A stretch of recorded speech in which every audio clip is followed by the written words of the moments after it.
Assalamualaikum warahmatullahi wabarakatuh.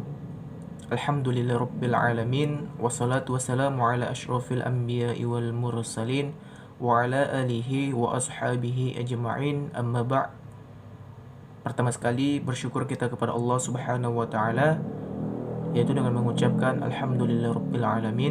Selanjutnya juga tak lupa juga salawat perangkikan salam sama-sama kita sampaikan kepada Nabi Muhammad SAW, yaitu dengan mengucapkan Allahumma salli ala Sayyidina Muhammad wa ala ali Sayyidina Muhammad. Baiklah, sebelumnya perkenalkan, kami dari kelompok 7 PAI 2 semester 5 akan mempresentasikan hasil diskusi kami, yaitu dengan judul Strategi Pembelajaran Example Non-Example. Adapun orang-orang yang tergabung di dalam kelompok ini yaitu ada 4 orang. Yang pertama Muhammad Syawal Karu-Karu, yaitu saya sendiri. Yang kedua ada Edvina Syahnanda. Yang ketiga ada Wisuda Rohmalubis. Yang keempat ada Afik Aziza.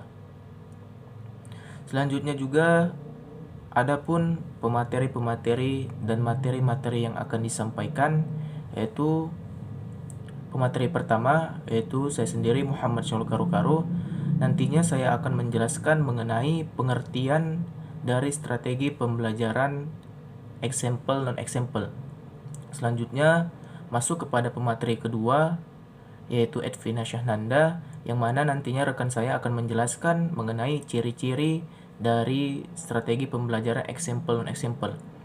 Selanjutnya pemateri ketiga nantinya yang bernama Wisuda Rohmalubis akan menjelaskan tentang langkah-langkah dan kelebihan dan kekurangan dari strategi pembelajaran example non-example ini.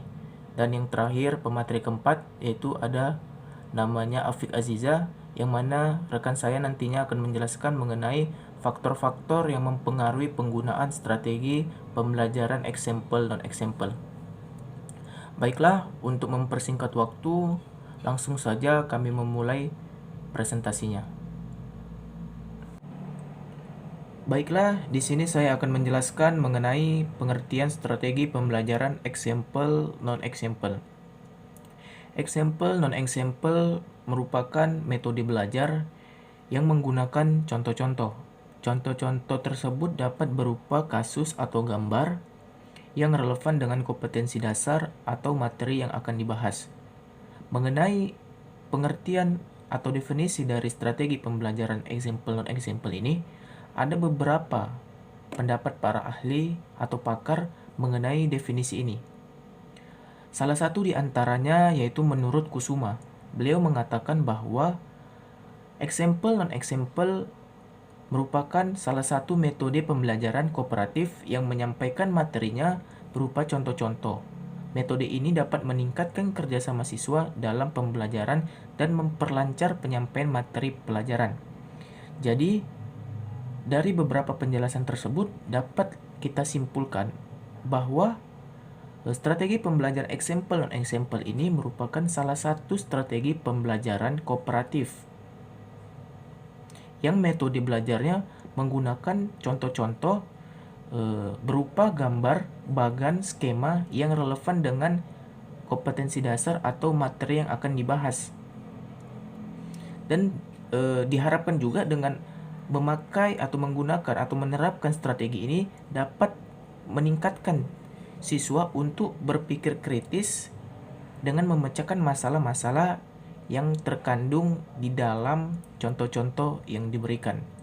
Sekian penjelasan saya mengenai strategi pembelajaran example non-example. Baiklah, di sini saya akan menjelaskan tentang ciri-ciri strategi example non-example. Adapun ciri-ciri dari strategi example non-example, pertama, mengajarkan kepada peserta didik untuk bisa belajar, mengerti, serta menganalisa sebuah konsep. Kedua, mempunyai taktik yang dapat digunakan untuk mengajarkan definisi konsep. Ketiga, memberikan sebuah gambaran akan suatu yang menjadi contoh dari sebuah materi yang sedang dibahas. Keempat, dan terakhir, yaitu memberikan sebuah gambaran akan sesuatu yang bukanlah contoh dari suatu materi yang sedang dibahas. Assalamualaikum warahmatullahi wabarakatuh. Perkenalkan, nama saya Wisuda Rohma Lubis. Di sini saya akan menjelaskan tentang langkah-langkah penerapan strategi pembelajaran example dan example. Langsung saja, yang pertama itu guru akan menyediakan gambar yang cocok dengan misi pembelajaran. Gambar yang dipakai harus sesuai dengan materi yang akan disampaikan dengan kompetensi yang telah ada. Kemudian yang kedua, guru akan mempresentasikan gambar pada dinding LCD proyektor. Pada langkah ini, guru bisa menyuruh siswa untuk menyediakan gambar yang sesuai. Selanjutnya, siswa membuat grup belajar. Kemudian yang ketiga itu, guru akan mengarahkan siswa untuk menyimak gambar dan menganalisisnya. Kemudian yang keempat, guru akan mengarahkan siswa untuk membuat grup belajar 2 hingga 3 siswa yang bertujuan untuk menganalisis gambar lebih lanjut. Lalu, analisa tersebut ditulis di kertas yang telah disediakan oleh guru. Kemudian yang kelima, setiap guru belajar akan diberi waktu untuk mempresentasikan di depan kelas dari diskusi yang telah didapat. Kemudian yang keenam, berdasarkan hasil diskusi dan presentasi siswa tadi, guru akan mengutarakan sebuah evaluasi dan revisi apa yang benar dan salah pada presentasi siswa dan menguraikan tentang misi pembelajaran yang ingin dicapai. Dan yang terakhir, pada tahap ketujuh ini, siswa dan guru akan membuat kesimpulan tentang materi belajar yang telah dilalui. Kemudian, pada bagian D, kelebihan dan kelemahan strategi pembelajaran example non-example ini. Yang pertama itu kelebihan. Kelebihan dari pembelajaran ini, peserta didik akan bisa lebih kritis di dalam menganalisis suatu gambar. Kemudian peserta didik tersebut akan mudah mengetahui aplikasi dari materi berupa contoh gambar. Kemudian peserta didik diberikan kesempatan untuk bisa mengemukakan pendapatnya. Dan adapun kelemahan dari strategi pembelajaran example non-example ini, yang pertama, adanya keterbatasan gambar untuk semua materi pembelajaran. Yang kedua, dengan menggunakan metode ini membutuhkan waktu yang cukup lama. Cukup sekian presentasi dari saya. Sekian, wassalamualaikum warahmatullahi wabarakatuh. Baik, terima kasih. Di sini saya akan menjelaskan tentang faktor-faktor yang mempengaruhi penggunaan metode example non-example. Berhasil atau tidaknya proses pembelajaran tergantung kepada faktor dan kondisi belajar yang mempengaruhinya. Oleh karena itu, untuk mencapai hasil belajar yang sebaik-baiknya perlu dipertimbangkan faktor-faktor dan kondisi-kondisi yang mempengaruhi terhadap proses kegiatan belajar. Pada aktivitas pendidikan, ada 6 faktor pendidikan yang dapat membentuk pola interaksi atau saling mempengaruhi. Namun, faktor tersebut terutama terletak pada pendidik dengan segala kemampuan dan keterbatasannya.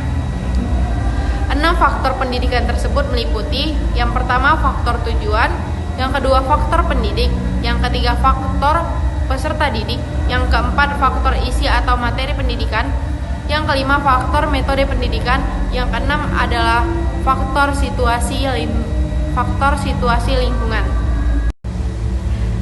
Jika dilihat dari keenam faktor yang sudah saya jelaskan di atas, jika tingkat keberhasilan belajar siswa tidak muncul tanpa adanya kesinambungan satu faktor dengan faktor lainnya, terutama faktor metode pendidikan, seorang pendidik harus pandai memilih dan menggunakan metode pembelajaran yang baik supaya hasil belajar siswa dapat terus meningkat. Mungkin itu saja yang dapat saya jelaskan. Terima kasih. Saya kembalikan kepada moderator. Baiklah, adapun kesimpulan dari presentasi ini yaitu model pembelajaran example dan example adalah model pembelajaran yang menggunakan contoh-contoh melalui kasus atau gambar yang relevan dengan kompetensi dasar. Melalui model pembelajaran ini, siswa diharapkan dapat memilih dan menyesuaikan contoh-contoh yang ada melalui gambar tersebut, sehingga diharapkan dapat meningkatkan hasil belajar siswa. Strategi pembelajaran example non-example ini juga memiliki kelebihan dan kekurangan.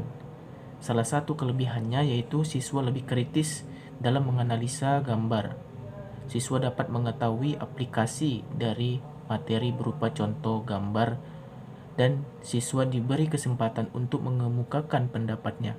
Sedangkan kekurangan dari strategi pembelajaran example on example ini yaitu yang pertama, tidak semua materi dapat disajikan dalam bentuk gambar atau contoh.